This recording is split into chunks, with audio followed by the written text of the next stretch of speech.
Now for the last, but definitely not least of the chapters would be the renal system.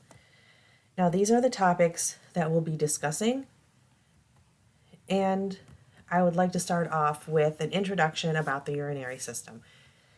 The kidneys are abdominal organs. They are what are known as retroperitoneal organs. They are not inside of the peritoneal cavity. They are plastered against the posterior abdominal wall by the peritoneum. There are two glands on top of the kidneys known as the adrenal or the suprarenal gland. And as you will notice here in the image, will find that the left kidney is at a higher level than the right kidney is. The kidney is the organ that produces urine, and then we have passageways for that urine to get out of the body. From the kidneys, the urine passes through the ureters to be stored in the bladder. During evacuation of the bladder, or emptying the bladder, or the process of urination, also known as micturition, the urine will pass from the bladder through the urethra to the outside of the body. So these are the anatomical structures. As I mentioned, the ureter transports urine from the kidneys to the bladder. The bladder is the storage area until we're ready to empty the bladder or void urine from the body. And the urethra carries that urine from the bladder to the outside of the body. So what are the functions of kidney? We simplify it by saying that it is the process of making urine. In that process, there is a lot more that goes into it. In making urine, the kidneys actually are regulating the amount of water that's in our body. It regulates the amount of ions. So, 99% of the time, when it is getting rid of ions, especially sodium, that will lead to the loss of water by osmosis. So the regulation of water and the regulation of ions are usually go hand in hand. It also helps in the acid-base balance of the body, so maintaining a regular or normal pH. The kidneys are extremely important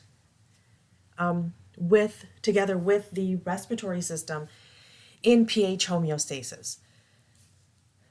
Urine has a lot of metabolic waste products like urea and uric acid, for example, and a lot of the drugs and medications that we take end up being excreted in urine.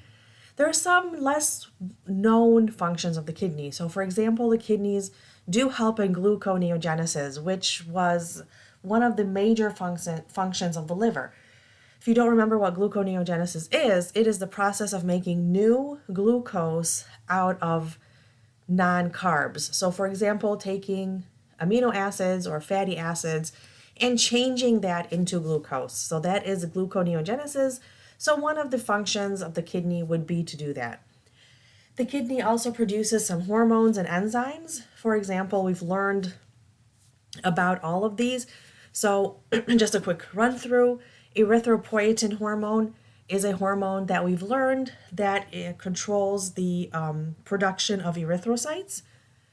Renin is an enzyme that helps in the whole renin-angiotensinogen mechanism where it activates angiotensinogen into angiotensin 1.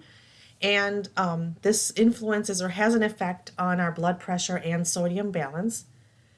The kidneys are also an area or a site where vitamin D gets activated, and that obviously has an effect on calcium homeostasis.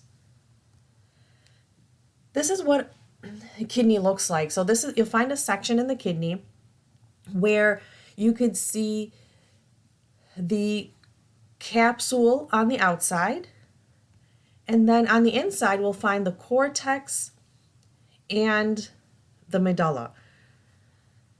The medulla has these areas that are triangular in shape. Those are known as pyramids.